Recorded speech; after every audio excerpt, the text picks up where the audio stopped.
Le guide le plus complet pour la micro-entreprise, vous allez absolument tout savoir après cette vidéo, comment créer une micro-entreprise, comment ça fonctionne, ou les différents modes de fonctionnement, comment fonctionne la TVA, et tout un tas de choses. Bonjour, moi c'est Johan, ça fait 10 ans que je suis développeur freelance avec une micro-entreprise, et je vais donc tout vous expliquer dans cette vidéo.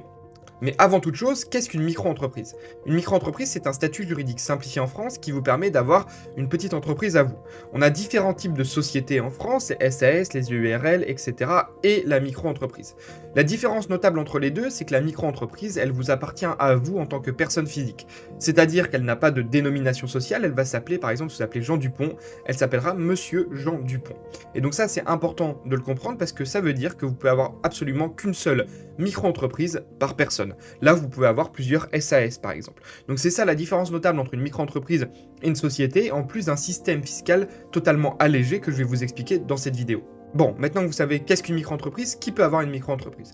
Eh bien, absolument tout le monde. Si vous êtes français, évidemment, il n'y a pas de souci particulier, on vous demandera quelques papiers. De toute façon, on va faire la création de la micro-entreprise ensemble après.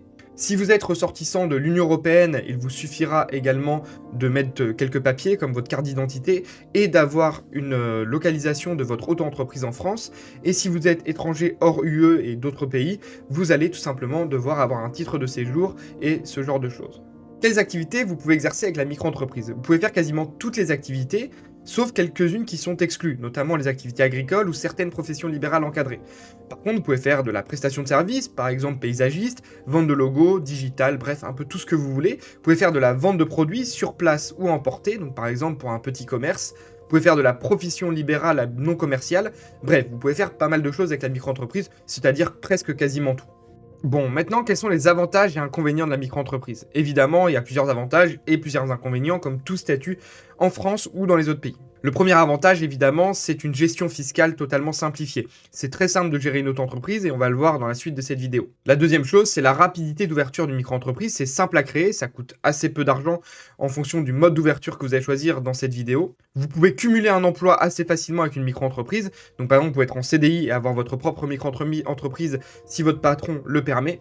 Vous avez également une franchise de TVA, ce qui signifie que vous n'allez pas payer la TVA en deçà d'un certain montant. On verra également ça dans la vidéo. Donc ça, c'est quand même un avantage. Ça permet de simplifier encore une fois la gestion de la micro-entreprise. Et vous avez des charges sociales allégées qui sont plutôt correctes au niveau des cotisations en France. Les inconvénients de la micro-entreprise, c'est notamment les plafonds qui sont quand même assez bas dans des activités commerciales, 77 600 € pour les prestations de services et 188 000 € pour la vente de marchandises. Si vous dépassez ce montant, en fonction de l'année, N+1, etc., je vais vous mettre un petit tableau à l'écran, eh bien vous allez devoir passer en société traditionnelle, donc il faut faire toujours attention de ne pas dépasser ces plafonds. Le deuxième inconvénient, qui est quand même assez notable, c'est que vous avez des cotisations qui sont basées sur le chiffre d'affaires.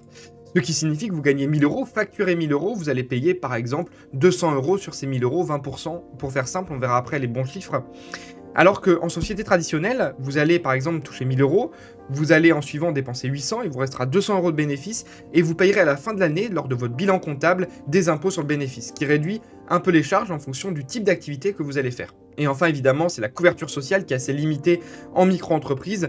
En fait, la couverture sociale, vous n'avez pas forcément de mutuelle. Maintenant, vous êtes sur le régime de sécurité sociale générale depuis quelques années maintenant, donc ça c'est cool. Il n'y a pas de cotisation au chômage, mais ça commence à évoluer, on commence à avoir une meilleure protection sociale de plus en plus. Comme je le disais, on peut cumuler un emploi professionnel, donc un CDI par exemple, avec une micro-entreprise.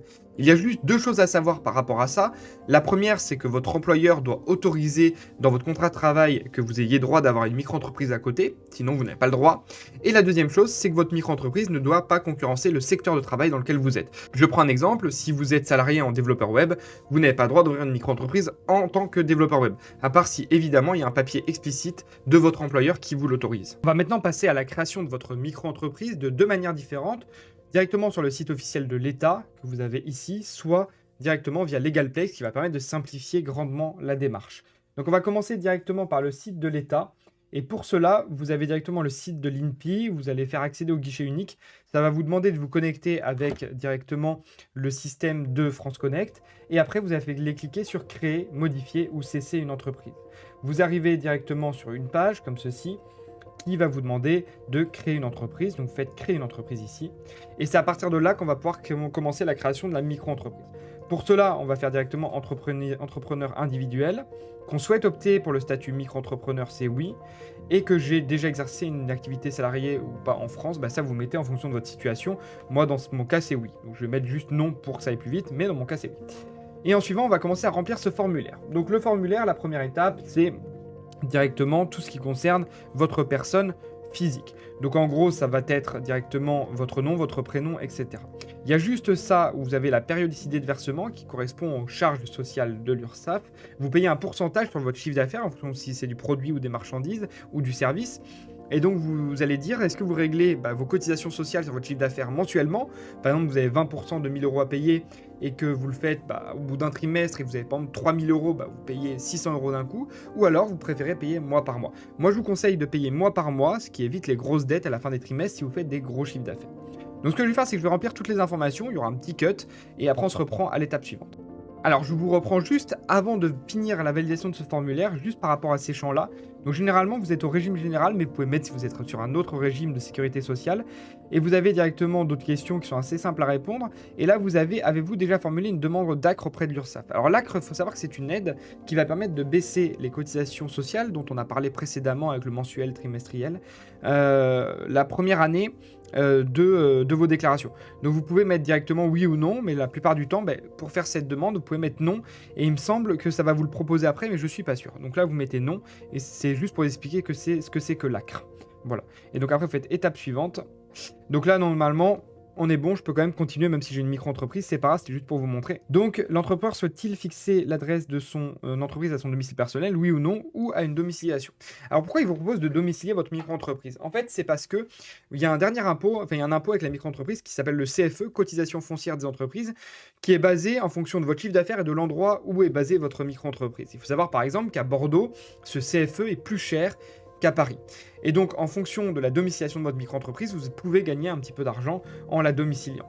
Donc, vous pouvez directement mettre si vous avez recours à une société de domiciliation. Dans tous les cas, moi, je vous mets un lien dans la description pour domicilier votre micro-entreprise ailleurs.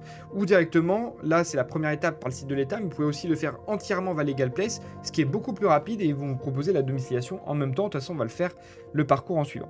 Donc, a-t-il recours à une société de domiciliation? On va mettre non pour ça. Et ensuite, on va mettre que je souhaite fixer à mon adresse personnelle. Hop, voilà. Étape suivante. Est-ce qu'un contrat d'appui a-t-il été conclu? Donc un contrat d'appui, ça va être directement des contrats à la création, reprise d'entreprise, etc. Donc ça, c'est plus en accord avec Pôle emploi, si je ne dis pas de bêtises. Moi, dans mon cas, c'est non. Ensuite, la composition, je pense qu'on peut passer à l'étape suivante. L'insaisibilité, c'est ultra important. Faites attention si vous êtes propriétaire. Il faut mettre non. Et c'est en fait en cas de grosse dette, est-ce qu'on peut saisir votre bien principal? Si je ne dis pas de bêtises, vous mettez bien non. En suivant, vous pouvez lister vos autres biens, vos autres maisons ou appartements que vous ayez. Moi, j'en ai pas. Et ensuite, vous allez pouvoir directement mettre le nom commercial de votre entreprise. Donc moi, par exemple, KeepDev. Si c'est un établissement principal, par défaut, c'est coché oui. Vous mettez en suivant l'adresse de l'établissement. Et vous mettez, est-ce que vous avez une présence de salariés dans l'établissement en France? Est-ce que vous auriez des salariés? Donc on va mettre non, hop, et non. Tac. En suivant, ça met directement l'établissement et ajouter des activités. Alors là, c'est assez important, c'est l'activité là où les activités que vont faire votre micro-entreprise. Donc là, vous mettez une date de début d'activité, par exemple 1er novembre 2024. Vous mettez si elle est exercée de matière ambulante, donc le truc ambulant, ça va être tout ce qui va être de façon itinérante, donc les food trucks, ce genre de choses. Est-ce que c'est l'activité principale de l'établissement? On va mettre oui. Est-ce qu'elle est permanente ou saisonnière? Et là, vous pouvez décrire l'activité. Donc par exemple, je fais des sites internet et des vidéos sur YouTube. Voilà.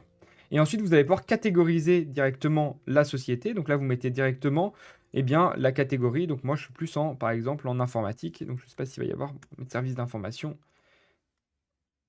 et community manager. Bon, je mets n'importe quoi, mais vous mettrez les bonnes catégories quand vous remplissez. Et en suivant, on va mettre que c'est une création de micro-entreprise et pas une reprise. Donc là, on est plutôt pas mal. On a mis directement les activités de micro-entreprise. Vous pouvez en mettre plusieurs. Par exemple, vous pouvez mettre, si vous avez de l'activité de service et de produits à la fois, n'hésitez pas à mettre toutes les activités. C'est mieux d'avoir plusieurs activités sur sa micro-entreprise que une seule si vous en faites plusieurs. En suivant, il va vous demander le nom du domaine internet. Donc ça, c'est si vous avez un site internet. Vous pouvez le mettre. Moi, je vais mettre keepdev.io. Hop. Ensuite, les options fiscales, c'est par rapport au versement libératoire de l'impôt sur le revenu. Alors, c'est très intéressant ça parce que ça va dépendre de pas mal de choses. Ça va dépendre de vos revenus de manière générale. Si vous avez des petits revenus, cochez non. Si vous n'êtes pas imposable, vous cochez absolument non. Si vous pensez faire 20 000 euros de chiffre d'affaires ou que vous avez déjà un emploi salarié qui fait 20 000 euros de revenus, vous mettez oui, ça va vous permettre de gagner de l'argent et de payer votre impôt sur le revenu directement en même temps que vos cotisations sociales qu'on a vu à l'étape 1. Donc vous mettez oui. Pour la plupart des cas, ce sera oui. Et en suivant, on va directement vous demander vos informations, vos pièces jointes. Donc là, moi, il me demande notamment ma pièce de mariage et le représentant ou le mandataire. Bon, il va me demander ces pièces-là. Donc vous mettez les pièces justificatives qu'il vous demande. Et en suivant, vous passez à l'étape suivante et vous pouvez noter des observations et envoyer votre micro-entreprise. Bon, dans l'ensemble, c'est pas mal, mais vous voyez que quand même, au niveau des étapes, c'est pas si simple à remplir. On peut vite faire des erreurs sur l'activité, on peut vite faire des erreurs également sur les pièces jointes. Là, il m'en demande que 2, parfois il en demande beaucoup plus. Et donc du coup, je trouve pas ça ultra évident, ce formulaire. Même si ça fonctionne quand même dans l'ensemble, moi ce que je vous conseille c'est de passer directement par LegalPlace. Alors pour passer par LegalPlace, vous avez le lien directement dans ma bio de vidéo YouTube et vous allez pouvoir directement la remplir. Donc là je vais juste ouvrir le lien de mon côté. Donc le lien, hop, il est là. Et donc du coup si je clique dans la description de ma vidéo YouTube, vous aurez ce lien là. Et vous allez arriver directement sur créer votre micro-entreprise. Et vous allez voir, c'est quand même un petit peu plus simple. Donc on fait créer une micro-entreprise comme ceci. Et là, vous mettez quand vous voulez démarrer votre activité. Donc on va mettre dès que possible. Est-ce que vous avez déjà été auto-entrepreneur? Non. Là, il vous propose de créer une SASU. Dans notre cas, là, c'est vraiment créer une micro-entreprise. Donc on va créer une micro-entreprise. Et je vous parlais de la domiciliation tout à l'heure. Et bien là, vous pouvez domicilier votre entreprise avec LegalPlace. Donc vous faites domicilier avec LegalPlace, ce qui vous permet, si vous êtes à Bordeaux, comme je le rappelle, de payer moins de cotisations foncières des entreprises. Là, vous mettez directement le domaine d'activité. Vous mettez votre identité, vous mettez votre adresse email, votre numéro de téléphone, et en suivant, ça va directement vous proposer la création de votre dossier. Là, on va passer directement à l'étape de paiement et vous pouvez passer directement par le pack express ou le pack standard. Le pack express, en fait, ça va être un pack qui contient un traitement express, mais également l'obtention de l'ACRE, qui est l'aide qui vous permet d'avoir moins de cotisations sociales la première année, de l'ordre de 11% sur les 12 premiers mois, ce qui est quand même très intéressant. Donc c'est soit vous avez envie de faire les démarches pour ces papiers-là, soit vous déliez ça à directement LegalPlace. Donc on va prendre le pack standard par exemple, et vous pouvez choisir d'ajouter la domiciliation. Donc là par exemple on ajoute la domiciliation et on se retrouve à un montant TTC de 70,80 €. N'oubliez pas d'ajouter le petit code de réduction KeepDev de 15%, c'est toujours cette prix, ce qui vous permettra de baisser un petit peu le coût de cette création de micro-entreprise. Donc une fois que vous avez ajouté le code promo, vous êtes à 60,18 € et vous pouvez directement régler votre micro-entreprise. Alors je vais le faire avec vous, j'en ai déjà une, mais ça permet comme ça de voir les champs qu'ils vont vous proposer après et de voir la rapidité de LegalPlace. Donc on va y aller, je paye et on passe à l'étape suivante. Et nous voilà directement sur la page une fois qu'on a payé et donc on va pouvoir remplir ensemble. Donc on va faire compléter le questionnaire directement ici. Et vous allez voir, c'est ultra rapide comparé évidemment au formulaire que l'on a de l'État. Donc là, on va aller suivant. Avez-vous déjà un numéro de sirène? Êtes-vous déjà gérant d'une SARL URL? Non. Hop, suivant. En suivant, quelle sera votre activité principale? Développeur web. Et donc là, vous allez voir, c'est quand même un peu plus pratique. Ça va trouver directement les codes APF qu'il faut, donc création de site internet, et vous pouvez mettre plusieurs activités. En suivant, vous mettez vos informations directement ici. Donc là, vous mettez France, votre nationalité, votre ville de naissance, etc., etc. Et vous allez pouvoir directement remplir toutes vos informations. Alors, je suis obligé de le remplir, donc il va y avoir un petit cut. En suivant, on arrive sur la domiciliation LegalPlace et vous allez pouvoir choisir où vous recevez votre courrier. Donc, est-ce que vous souhaitez que votre courrier soit expédié ou pas? Donc là, vous mettez à mon adresse ou à une autre adresse. Ensuite, vous pouvez mettre, avez-vous des justificatifs de domicile à votre nom? Et donc, vous pouvez mettre oui ou non, ça va dépendre si vous avez une facture EDF de là où vous habitez ou pas. Donc, on va mettre oui, par exemple. En suivant, dans quel pays payez-vous vos impôts? Là, en France. Êtes-vous une personne politiquement exposée? Non. En suivant, quel est votre numéro de sécurité sociale? Donc là, on va partir directement, vous mettez votre numéro de sécu, vous mettez en suivant si vous êtes dans le régime général ou pas, si vous êtes salarié actuellement agricole ou salarié ou rien du tout. Et en suivant, donc on va remplir ça et je vous reprends en suivant. Donc après, vous remplissez combien vous pensez faire de chiffre d'affaires, moins de 10 000 €. Et là, ça va partir directement sur les cotisations sociales. Donc eux, ils vous mettent tous les 3 mois le cas le plus fréquent. Moi, je vous conseille de mettre directement tous les mois. Comme je vous le disais, ça vous évite d'accumuler les dettes, même si ça fait un petit peu plus de charge. En suivant, vous avez les taux qui sont valables à l'heure actuelle, mais qui seront plus valables dans quelques mois parce que l'État a augmenté les taux de cotisation. Faites suivant. Et en suivant, vous pouvez cocher pas mal de choses. Est-ce que vous souhaitez avoir un nom commercial à votre micro-entreprise? Est-ce que vous souhaitez l'ouvrir à une date passée ou future, etc. Vous pouvez mettre aucun des choix ci-dessus. Donc ça, c'est vous qui remplissez. Et après, il vous propose d'avoir un compte pro, et etc. Et après, la comptabilité. Moi, ce que je vous conseille, c'est de passer directement par Conto pour le compte pro et par Indy pour la facturation. Il y a les deux liens qui sont en description de la vidéo. Donc vous pouvez passer directement par ces deux outils-là ou prendre, si vous avez aimé le service de LegalPlace, c'est bien leurs outils à eux. C'est très important d'avoir une RC Pro, une compta et un compte pro quand on part sur une micro-entreprise. Donc je vous conseille vraiment de partir soit sur ceux que j'ai dit, qui sont dans les liens de la vidéo, soit de partir sur ceux de LegalPlace. Donc voilà comment on a créé sa micro-entreprise en quelques minutes sur LegalPlace. Donc vous avez les liens en bio, le code promo, etc. si vous souhaitez, ou vous pouvez passer par le site de l'État si vous préférez remplir le formulaire de l'État directement gratuitement. Donc c'est vous qui voyez. On va maintenant passer aux déclarations de charges sociales directement sur le site de l'URSSAF en tant qu'auto-entrepreneur. Donc on arrive directement sur mon espace et ça tombe bien, on est début octobre, je dois faire ma déclaration. Et donc comme pour cela, je vais vous montrer directement les outils que j'utilise et comment faire une déclaration. Donc là, vous voyez que j'ai une échéance en cours. Et donc on est au 3e trimestre 2024 et je dois déclarer tout simplement mon chiffre d'affaires de vente de marchandises, de prestations de services et commercial ou artisanal ou de prestations de services. Donc là, je vais pouvoir directement ici aller sur Indy, qui est mon logiciel de comptabilité. Je vais me connecter. Donc vous avez directement un lien affilié si vous souhaitez utiliser la même comptabilité que moi. Et on se retrouve directement sur Indy avec la déclaration de revenus. Donc là, on va prendre des montants qui ne sont pas réels, juste parce que j'ai pas envie de montrer mes revenus de l'année 2024. Mais là, vous avez les revenus de l'année 2023. Et donc ces revenus-là, on voit que directement, moi je déclare par trimestre, même si je vous ai dit précédemment que c'était mieux de le faire mensuellement. Je le déclare par trimestre parce que j'avais eu la flemme de changer. Et en fait, je vous ai dit mensuellement parce que justement, je me retrouve à payer des grosses sommes, vous allez voir. Et donc du coup, là, on est sur le 3e trimestre, donc on est sur juillet, août, septembre, si je dis pas de bêtises. Donc là, on aura juste ici, à partir sur la somme de ces 3 mois-là, donc 10 179, hop, et ce qui est cool avec Indy, c'est que ça calcule tout seul, donc on va faire 10 179, plus 3 649, plus 9 733. Et donc j'ai 23 561 € de chiffre d'affaires sur ce trimestre. Je vais donc sur le site de l'URSSAF. Donc par exemple, moi en tant que développeur freelance, je suis dans les bénéfices non commerciaux, donc qui sont directement ici. Et donc je vais mettre 23 561 € ici. 23 561 € ici. Et je me retrouve directement à un BNC de 23,10%. D'ailleurs, ils l'ont augmenté, c'était 22. Et donc je dois 5 490 € pour la déclaration. Donc ensuite, j'ai juste à cliquer sur valider et du coup, automatiquement, l'URSSAF prélèvera mon compte de cette somme-là. Et voilà comment on fait une déclaration, tout simplement au niveau de l'URSSAF. Donc si vous avez le versement libératoire de l'impôt sur le revenu, ça apparaîtra directement ici. Si vous ne l'avez pas, ça apparaît pas. Moi, je ne l'ai pas, le versement libératoire de l'impôt sur le revenu, parce qu'il y a des plafonds également.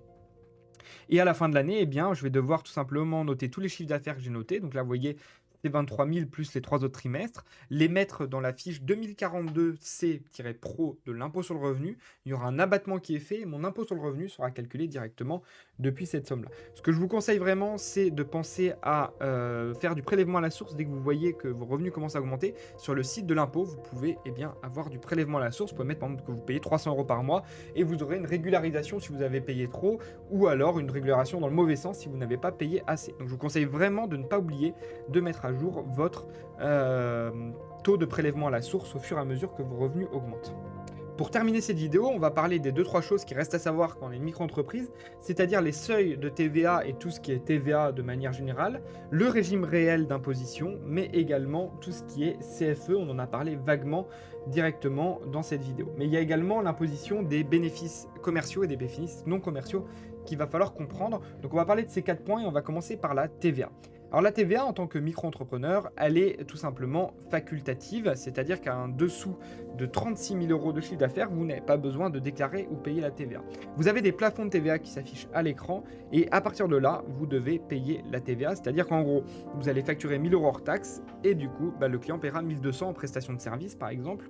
et vous devrez donc rendre 200 € de TVA. Mais le gros avantage, c'est que vous pouvez également déduire cette TVA, et pour cela, rien de mieux qu'un logiciel de compta comme Indy, où vous pouvez gérer votre TVA et directement les déclarer depuis l'espace d'Indy. Vous pouvez directement, en fonction de l'année, avoir vos déclarations de TVA. Vous l'avez ici, vous voyez, les déclarations de TVA. Et automatiquement, avec les transactions reliées à votre compte bancaire Conto, si vous ouvrez un compte bancaire Conto, vous aurez l'ensemble des choses automatiquement qui se feront. Vous aurez juste quelques clics à faire pour catégoriser et mettre les taux de TVA, mais c'est vraiment marginal comparé à ce qu'il y avait à faire avant. Donc la TVA, vous facturez hors taxe. Vous devez mettre un petit numéro, un petit texte sur vos factures tant que vous êtes hors taxe. L'article 293 CGI, comme quoi vous n'êtes pas assujetti à la TVA. À partir d'un certain montant, vous devrez commencer à payer la TVA directement. Et il faut savoir que quand il y a des plafonds sur la micro-entreprise, donc 77 700 en prestation de service, c'est hors taxe. Donc si vous faites 90 000 avec la TVA, c'est bon, hein, vous êtes dans les seuils. C'est vraiment hors taxe les plafonds. Donc voilà, c'est important de le savoir également. On va maintenant parler de la CFE, la cotisation foncière des entreprises, et je vous ai parlé qu'en fonction de la domiciliation, vous allez payer plus ou moins de CFE. Donc là, voilà le barème de CFE, c'est en fonction de votre chiffre d'affaires, vous payez un CFE. Donc là, par exemple, moi, dans ma tranche, j'ai un CFE compris entre ça et ça, ce qui est des sommes assez énormes déjà, et en fonction de la domiciliation, on peut baisser ces sommes-là, et elles sont directement calculées en fonction de l'année N-2, c'est-à-dire qu'on prend les revenus N-2 pour calculer le CFE.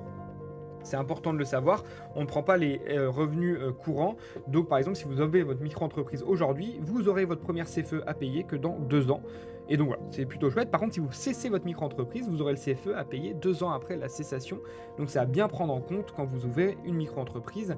Voilà, donc en fonction des endroits où est située votre micro-entreprise, vous aurez un CFE plus ou moins fort à payer. Et du coup, j'ai pas trouvé de site qui reflète des taux en fonction du département ou de la ville où vous êtes. Donc, si jamais quelqu'un trouve ça et le met en commentaire, c'est plutôt chouette. Mais voilà, en gros pour le CFE. Et enfin, pour terminer cette vidéo, je voulais vous parler des revenus industriels et commerciaux, les BIC, et les bénéfices non commerciaux, les BNC. C'est important de savoir dans quelle catégorie vous vous trouvez, notamment au niveau de votre déclaration. Ça change un peu les montants. Et donc, je vous mettrai le lien de cette ressource directement en bas de la vidéo qui retrace un petit peu les catégories pour les BIC et les catégories pour les BNC, savoir où vous vous situez. Parce que du coup, ça va changer par exemple de 2-3% au niveau des charges sociales. Donc, n'hésitez pas à aller voir ce petit document-là. Et je pense qu'on a fait le tour pour cette vidéo. On a absolument tout vu sur la micro-entreprise, comment ça marchait les plafonds, les impôts, comment ça marchait également les déclarations. On en a même fait une ensemble, il y a peu de vidéos qui proposent ça. Ou encore directement comment ouvrir sa micro-entreprise. Donc n'hésitez pas vraiment à aller voir tout ça, à vous servir des outils que je vous propose. C'est affilié, en plus moi ça me permet de gagner un petit peu d'argent par rapport à cette vidéo, tout en vous proposant une vidéo qualitative qui vous explique en détail comment fonctionne une micro-entreprise. Et je vous dis à très bientôt pour une prochaine vidéo. C'était Keep Dev, ciao.